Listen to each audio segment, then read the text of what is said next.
nabagambe jjo nti Uganda eno erimu ekimafia ekitagambika. Twetaagayo ndowooza omukulembeze kubanga nagamba wano abantu nti President Museveni Katonda n'atukola obubi n'avaawo kati ku byempulira ebigenda maaso mu ggwanga kiyinza okutabuka. Era ffe abatunuulira ebyebufuzi nga ebigenda akalulu ka 2026 tekajja kuba kangu nga mulowooza. Era baganda bange bakolera ku radio abakolera ku TV akalulu ka 2026 bw'oba toyina facts topapa kwogera, bw'oba oyina ebizibuzibu byo bisango sange ekyo weefuge kubanga ba players bangi abagenda okuba mu kalulu kano. Waliwo abaagala entebe, waliwo abaagala muzeeyi asigalewo, waliwo abaagala okukakasa mbu bakola, waliwo abaagala okwefuula nti neggwanga balitegeera nnyo okusinga mmwe. Very good. Kakati okusiba mu kusuubire emiggo mu gisuubire n'okufiirwa emirimu. Kakati kino kye mbagambye nze ninyanga mulanzi. Bw'oba okitegedde jangu nga weesibye bbiri. Buli munnamawulire yenna agenda ku TV ba ku radio, nammwe abaana abali ku TikTok, abali ku YouTube, abali ku Facebook, be bayita ba bloga, ebigambo bye mwogera mulina okuba nga mulina facts. Kyekisooka. Ekyokubiri, manya embeera Uganda gyetambulira mugimanyi. Bayina n'okussaako ogusango kati bw'oba teweeteekerateekera komera mutandike okulambula kubali emakomera ng'obudde bukyali okukola enkolagana, mukole emikwano abasibye naddala abagenda okulwayo okumala ebbanga. Oba njogera bubi sikanze, this is reality. Eno reality okujja ng'omuntu manyi Uganda bwetambula naye this is reality nti anything can happen mu kaseera gambye bw'oba ne obanga oyina bwino naye waliwo abazanyi ekimafiya nti essaawa yonna basobola okukwata ne bakuggalira. Wali oddeko gwe omuli gwekwata ku makya saawa musanvu manya ku makya saawa 3 ez'okumakya bamukwata 2 3 ng'ali ku poliisi, 2 ali ku poliisi, 2 ali ku poliisi, 2 kitundu ali ku kooti, 2 kitundu ali ku kooti, 3 ali mu komera, 3 ali Kirinnya. Fayiro ye ne weebuuza naye ng'ate oyo gwe bakutte sigamba nti bamusanze n'emmundu. Ne weebuuza fayiro enedduka etya emisinde. Nga fayiro edduka emisinde towulyanga nako. Nga n'abalina okukutaasa tebasobola kukola ki? Kujja. Kaakati abalinganga abalimu olwange mutandike okulambula abasibe. Mweteeketeeke.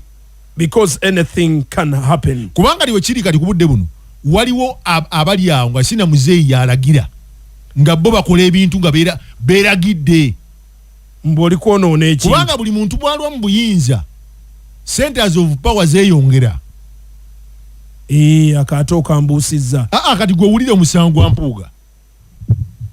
Oli bwalwa mu buyinza. Kale omusango gw'abakomishona. Oli bwalwa mu buyinza. Kubanga abakomishona kigambibwa mbu baafuna omuntu waabwe n'abagulako omusango mu kooti. Nkozeseza kigambira sawa kunsibya. It is alleged that. Kigambibwa mbu. Mu Luzungu baga nti is alleged that. Kiteeberezebwa nti baafuna omuntu. Kigambibwa. Baafuna omuntu. Ne beewaabira bennyini nga bakozesa omuntu oyo. Oli aveeri n'abagulako omusango. Ne watabawo na kuwuliriza nga tewali bintu bya simba.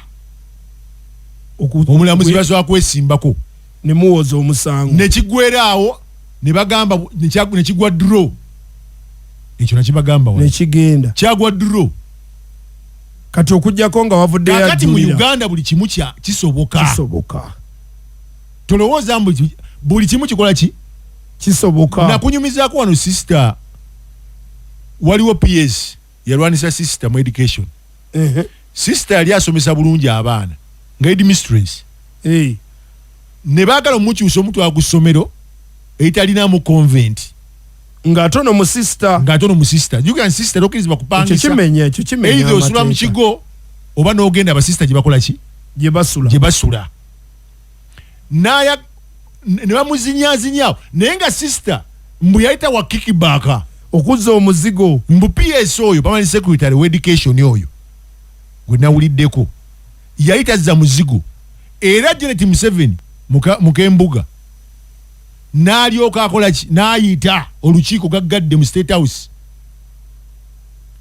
n'abuuza lwaki kino kiri best kati abalina okuweereza sister babagalira bweru ne bagamba nti balwadde tebazze ono n'alugwamu yekka sister n'alugwamu ne kakati sister ali katebe kubanga gye bali bamutransferinga olaba mafia gye bali bamutransferinga amateeka tegabakkiriza amateeka agafuga ba sister tegamukkiriza kola ki kubeerayo awo nadda mu katebe ekyo bakita kimafia baba muzanyi yetambala emirundi yagamba bagamba president muguwa ddalu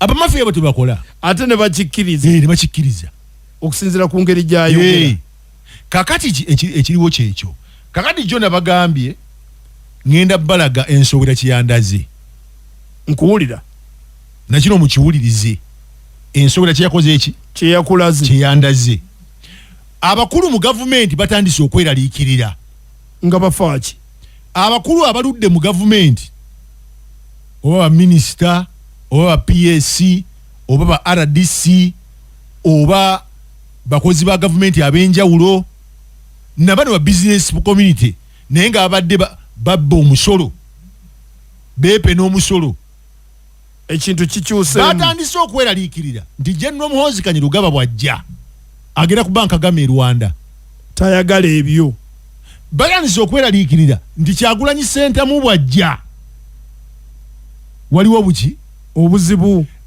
n'abali mu opposition batandise okweraliikirira nga tebaagala Kyagulanyi asembe na kusembera fuka president olw'ensalawo ye oyo nkola ye anti kakati Kyagulanyi yenjiri erinyange efanaganamu ya PLU nti zero tolerance to corruption accountability mulaba n'ababa bakwatako ekyampuuga kyatiisanye eggwanga lino n'ababa bakwatako yadobadde wakulusegere mpuuga ne yeewozaako bampala ne bakola ki naye nga akasajja kamulemeddeko aba Buganda ne bakubira Kyagulanyi aba Ekereziya ne bakubira Kyagulanyi abantu ab'amaanyi mu Buganda ne mu Uganda Masaka ne bakubira Kyagulanyi n'omunene mu parliament n'akubira Kyagulanyi Kyagulanyi n'agamba nti mpunga masigo yalidde ssente osobola okugamba nti obadde commissioner manyi obadde gundi leader of opposition na myezi bwezi amangu ago ne muteesa akasiimo oba okoze eki ne muteesa service award nti olw'obuweereza obulungi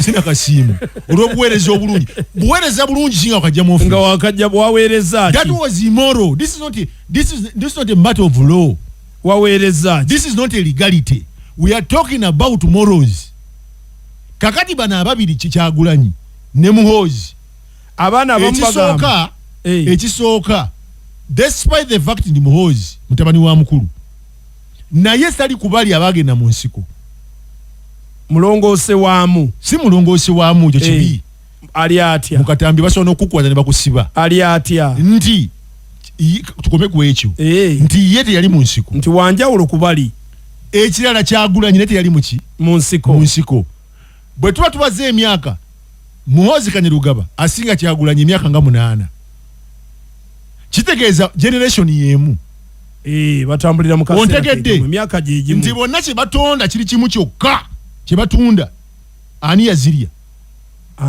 nti oli agamba kasitani ajja mu buyinza buli yazikwatako ajja kulaba ensowera eŋŋamba nti waliwo meeting ezitandise okutuula nga ziteekateeka embeera ey'okunoonyereza ku buli ya bugagga bya muntu yenna lyakoze mu gavumenti sente aziteekawa ayina ki meeting ogambye ekola ki meeting yatudde